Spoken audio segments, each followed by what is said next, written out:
Theravada Collection on Monastic Law, a translation of the Pali Vinaya Pitaka into English, translated by Bhikkhu Brahmali and read by Angus Cargill. 1. The first training rule on expulsion. First substory, the section for recitation on Sudinna. At that time, Sudinna, the son of a wealthy merchant, lived in a village called Kālanda not far from Vesali. On one occasion, Sudinna went to Vesali on some business, together with a number of friends. Just then the Buddha was seated, giving a teaching, surrounded by a large gathering of people. When Sudinna saw this, he thought, "Why don't I listen to the teaching?" He then approached that gathering and sat down. As he was sitting there, he thought, "The way I understand the Buddha's teaching, it's not easy for one who lives at home to lead the spiritual life perfectly complete and pure as a polished conch shell. Why don't I cut off my hair and beard, put on the ochre robes, and go forth into homelessness?"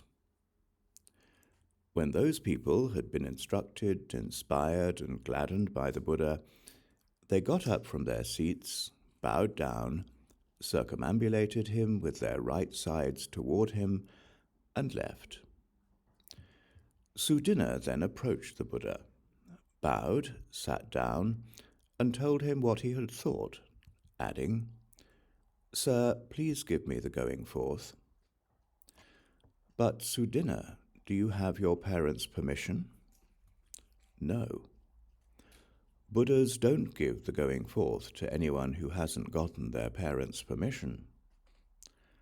"I'll do whatever is necessary, sir, to get my parents' permission." After finishing his business in Vesali, Sudinna returned to Kālanda. He then went to his parents and said, "Mum and Dad, the way I understand the Buddha's teaching, it's not easy for one who lives at home to lead the spiritual life perfectly complete and pure. I want to cut off my hair and beard, put on the ochre robes, and go forth into homelessness. Please give me permission to go forth." "But Sudinna, you're our only child, and we love you dearly. You live in comfort, and we care for you. You don't have any suffering. Even if you died, we wouldn't want to lose you. So how can we allow you to go forth into homelessness while you're still living?" Sudinna asked his parents a second and a third time, but got the same reply. He then lay down on the bare ground and said, "I'll either die right here or go forth." And he did not eat at the next 7 meals.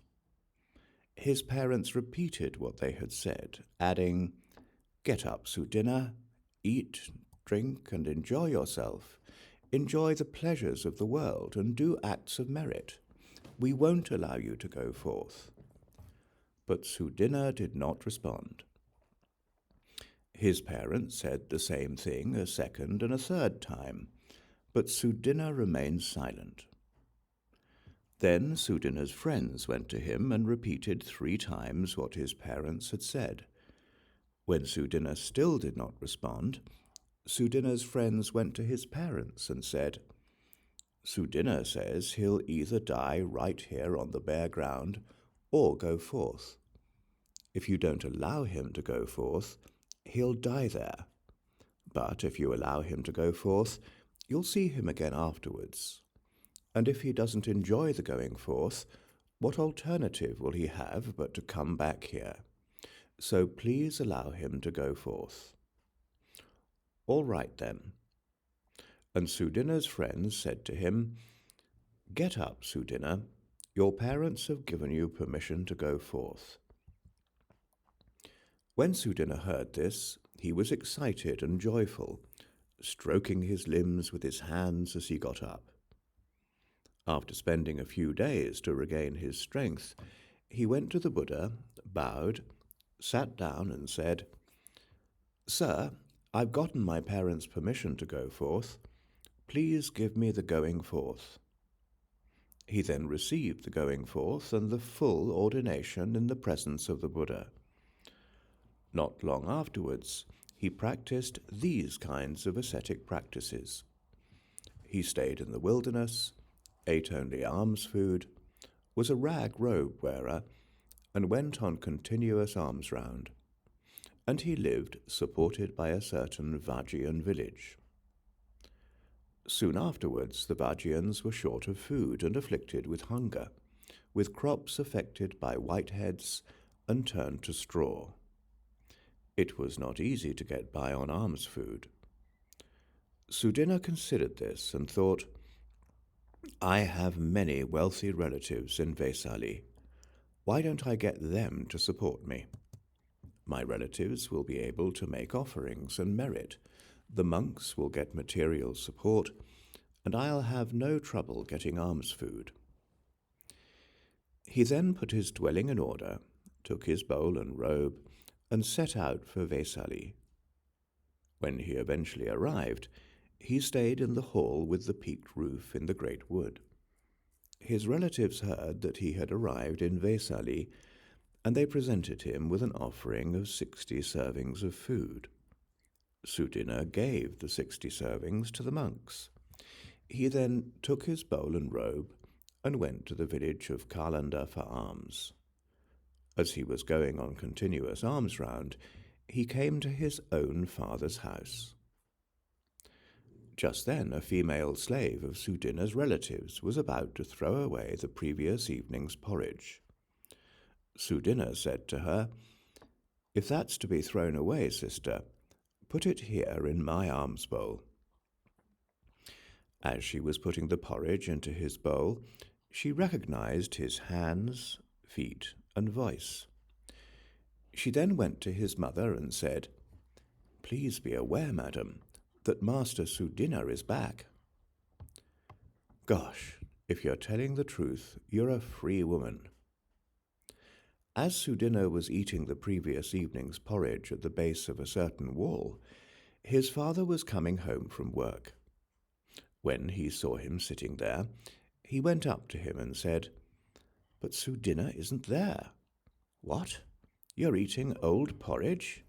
Why don't you go to your own house?" "We went to your house, householder. That's where we received this porridge."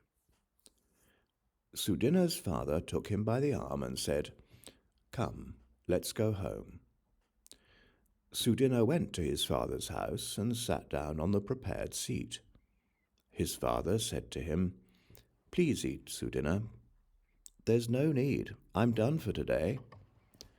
"Then come back for the meal tomorrow." Sudinna consented by keeping silent, and he got up from his seat and left. The next morning, Sudinna's mother had the floor smeared with fresh cow dung. She then piled up 2 heaps, one with money and one with gold. The heaps were so large that a man standing on one side could not see a man standing on the other. She hid the heaps behind screens, prepared a seat between them, and surrounded it all with a curtain. And she said to Sudinna's ex-wife, "Now please adorn yourself in the way our son Sudinna found you especially attractive." "Yes, madam." Then, after robing up, Venerable Sudinna took his bowl and robe and went to his father's house, where he sat down on the prepared seat. His father went up to him, uncovered the heaps, and said, "This dowry, dear Sudinna, is the fortune from your mother. It's yours. Another is the fortune from your father, and another the fortune from your ancestors. Please return to the lower life, enjoy wealth, and make merit." "I can't, father. I'm enjoying the spiritual life." Sudinna's father repeated his request, and Sudinna replied as before. When Sudinna's father repeated his request a 3rd time, Sudinna said, "If you wouldn't get offended, I could tell you what to do." Let's hear it. Well then, make some large hempen sacks, put all the money and gold inside, take it all away in carts, and dump it in the middle of the Ganges. And why? Because that way you will avoid the danger, fear, and terror that it will otherwise cause you, as well as the trouble with protecting it.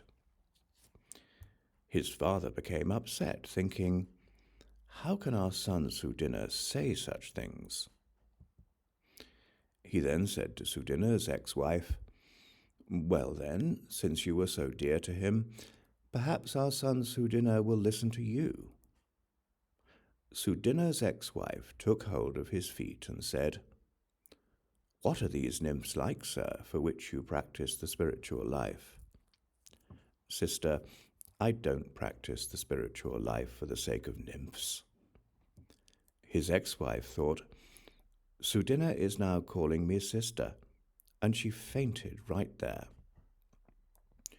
Sudinna said to his father, if there's food to be given, householder, give it, but don't annoy me. Eat, Sudinna, he said. And Sudinna's mother and father personally served and satisfied him with various kinds of fine foods. When Sudinna had finished his meal, his mother said to him, Sudinna, dear, our family is rich. Please return to the lower life, enjoy wealth, and make merit. Mother, I can't. I'm enjoying the spiritual life. His mother repeated her request a second time, but got the same reply. She then said, our family is wealthy, Sudinna. Please give us an offspring so that the Likhabis don't take over our heirless property. Yes, mother, I can do that. But where are you staying? In the great wood. And he got up from his seat and left. Sudinna's mother then said to his ex-wife, well then, as soon as you reach your fertile period, please tell me. Yes, madam. Not long afterwards, Sudinna's ex-wife reached her fertile period, and she reported it to Sudinna's mother. Now, please adorn yourself in the way that our son Sudinna found you especially attractive. Yes. Then Sudinna's mother, together with his ex-wife, went to Sudinna in the great wood, and she said to him, our family, dear Sudinna, is rich. Please return to the lower life, enjoy wealth, and make merit. Mother, I can't. I'm enjoying the spiritual life. His mother repeated her request a second time, but got the same reply. She then said this, well then, please give us an offspring. We don't want the Likhabis to take over our heirless property. All right, mother. He then took his ex-wife by the arm, disappeared into the great wood, and, there being no training rule and he seeing no danger, had sexual intercourse with her 3 times. As a result, she conceived. And the earth gods cried out, Sirs, the Sangha of monks has been free from cancer and danger, but Sudinna of Kalanda has produced a cancer and endangered it.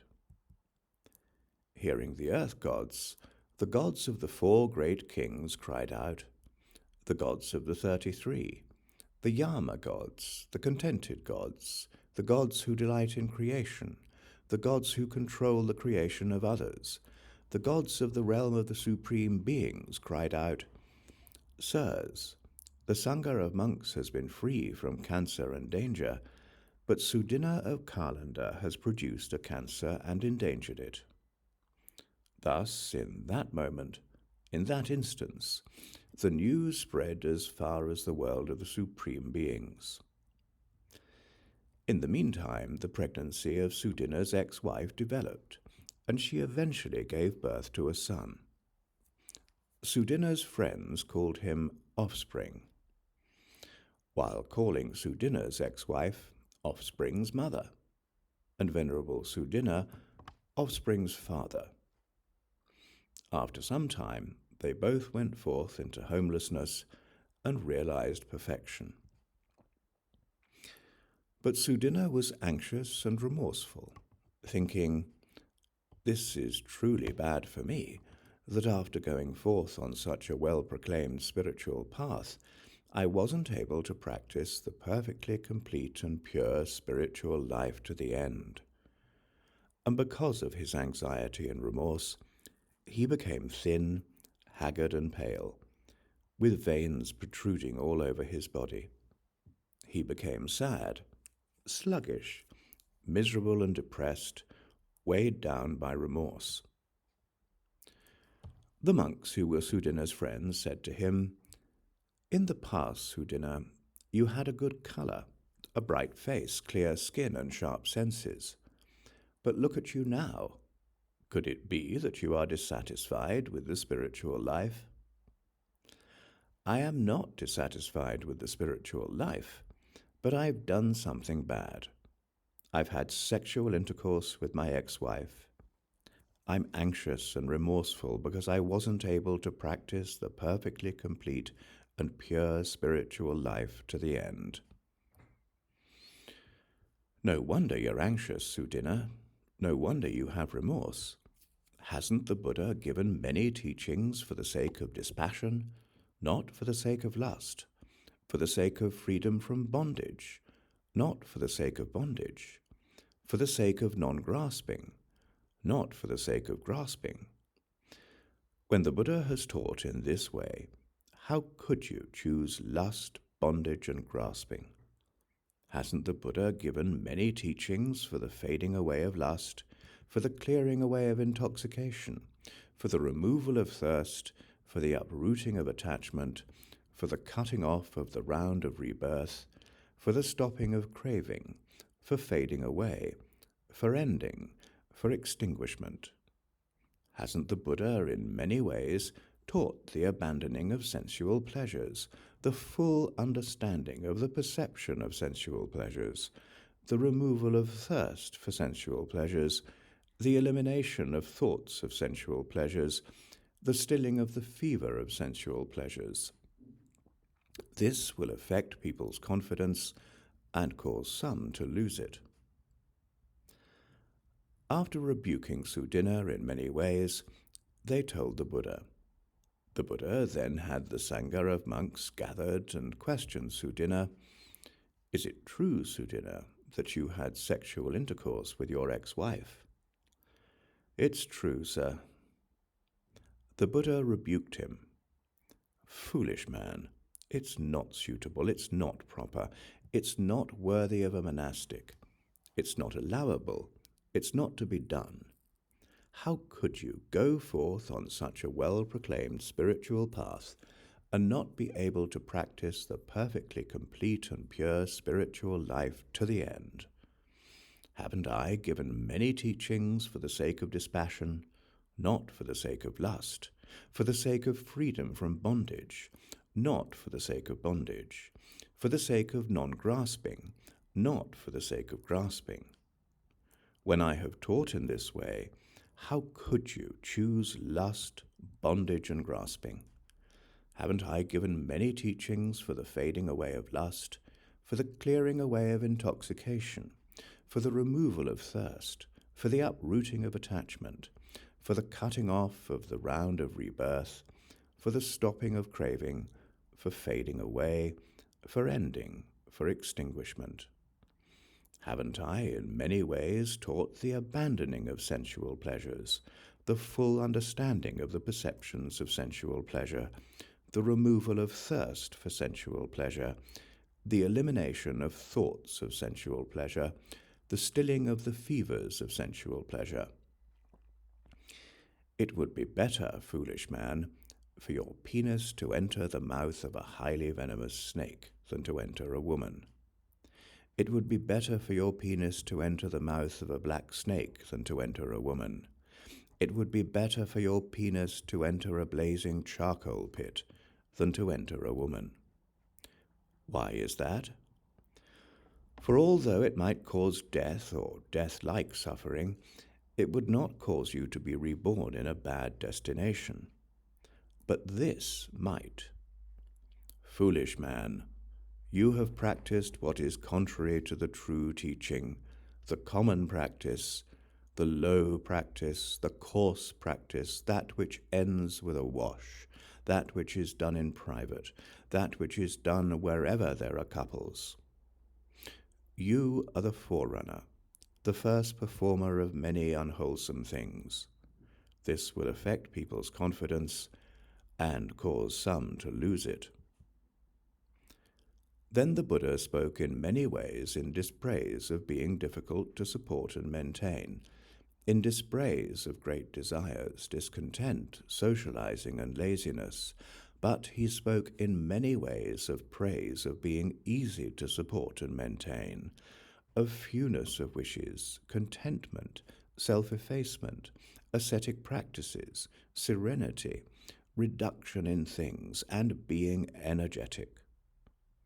After giving a teaching on what is right and proper, he addressed the monks. Well then, monks, I will lay down a training rule for the following 10 reasons.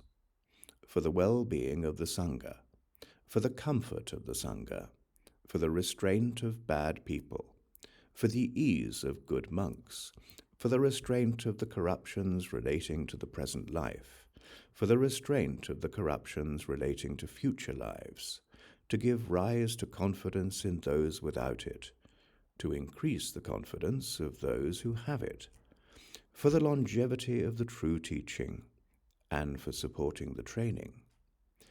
And monks, this training rule should be recited like this. First preliminary ruling. If a monk has sexual intercourse, he is expelled and excluded from the community. In this way, the Buddha laid down this training rule for the monks. The section for recitation on Sudinna is finished. Second sub-story, the account of the female monkey. Some time later, in the great wood near Vesali, a certain monk befriended a female monkey by giving her food. He then had sexual intercourse with her. Soon afterwards, after robing up in the morning, he took his bowl and robe and entered Vesali for alms. Just then, a number of monks who were walking about the dwellings came to the one belonging to this monk. The female monkey saw those monks coming. She went up to them, shook her buttocks in front of them, wagged her tail, presented her backside, and made a gesture. The monks thought, this monk must be having sexual intercourse with this monkey, and they hid to one side. Then, when that monk had finished his alms round in Vesali and had returned with his alms food, he ate one part himself and gave the rest to that female monkey. After eating the food, the monkey presented her buttocks to the monk, and he had sexual intercourse with her. The other monk said to him, "Hasn't a training rule been laid down by the Buddha? Why then do you have sexual intercourse with a monkey?" It's true that a training rule has been laid down by the Buddha, but it concerns women, not animals. But that's just the same. It's not suitable, it's not proper, it's not worthy of a monastic, it's not allowable, it's not to be done. How could you go forth on such a well-proclaimed spiritual path and not be able to practice the perfectly complete and pure spiritual life to the end? Hasn't the Buddha given many teachings for the sake of dispassion, the stilling of the fevers of sensual pleasure? This will affect people's confidence and cause some to lose it. After rebuking that monk in many ways, they told the Buddha. The Buddha then had the Sangha of monks gathered and questioned that monk. "Is it true, monk, that you did this?" "It's true, sir." The Buddha rebuked him Foolish man, it's not suitable, it's not proper, it's not worthy of a monastic, it's not allowable, it's not to be done. How could you go forth on such a well-proclaimed spiritual path and not be able to practice the perfectly complete and pure spiritual life to the end? Haven't I given many teachings for the sake of dispassion, for the stilling of the fevers of sensual desire? It would be better, foolish man, for your penis to enter the mouth of a highly venomous snake than to enter a female monkey. It would be better for your penis to enter the mouth of a black snake than to enter a female monkey. It would be better for your penis to enter a blazing charcoal pit than to enter a female monkey. Why is that? For although it might cause death or death-like suffering, it would not cause you to be reborn in a bad destination, but this might. Foolish man, you've practiced what is contrary to the true teaching, the common practice, the low practice, the coarse practice, that which ends with a wash, that which is done in private, that which is done wherever there are couples. This will affect people's confidence. And so, monks, this training rule should be recited like this. Second preliminary ruling. If a monk has sexual intercourse, even with a female animal, he is expelled and excluded from the community. In this way, the Buddha laid down this training rule for the monks. The account of the female monkey is finished. Third sub-story, the section for recitation on covering. Soon afterwards, there were a number of Vajrayan monks from Vesali who ate, slept, and bathed as much as they liked. Then, not reflecting properly, and without first renouncing the training and revealing their weakness, they had sexual intercourse. After some time, they were affected by loss of relatives, loss of property, and loss of health. They then went to Venerable Ananda and said, Venerable Ananda, we don't blame the Buddha, the teaching, or the Sangha. We only have ourselves to blame. We were unfortunate and had little merit. After going forth on such a well-proclaimed spiritual path, we were unable to practice the perfectly complete and pure spiritual life to the end. If we were now to get the going forth and the full ordination in the presence of the Buddha, we would have clarity about wholesome qualities and be devoted day in and day out to developing the aids to awakening. Venerable Ananda, please inform the Buddha. Saying yes, he went to the Buddha and told him. It's impossible, Ananda, that the Buddha should abolish a training rule that entails expulsion because of the Vajrayans. The Buddha then gave a teaching and addressed the monks. Monks, if someone, without first renouncing the training and revealing their weakness, has sexual intercourse, they may not receive the full ordination once again.